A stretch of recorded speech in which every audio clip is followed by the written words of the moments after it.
السلام عليكم.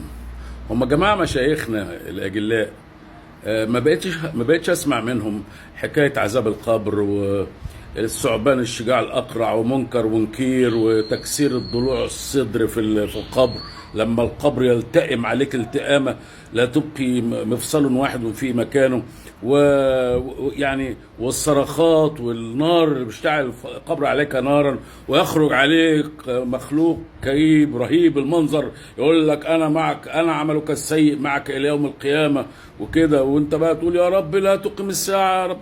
الكلام ده ما بقوش يقولوه لنا ليه؟ كانوا زمان بيخوفوا بيه ابائنا واجدادنا واحنا عيال صغيره. يعني ما بقيتوش يقولوا يا جماعه ولا هو عذاب القبر توقف؟ عايز اعرف لو عذاب القبر توقف طمنوني، عشان انا لحد دلوقتي مرعوب. يعني قولوا لنا بس ايه الحكايه، مش انتوا برضو الفقهاء اللي احنا لازم نسالهم؟ شكرين يا جماعه، شكرا جزيلا.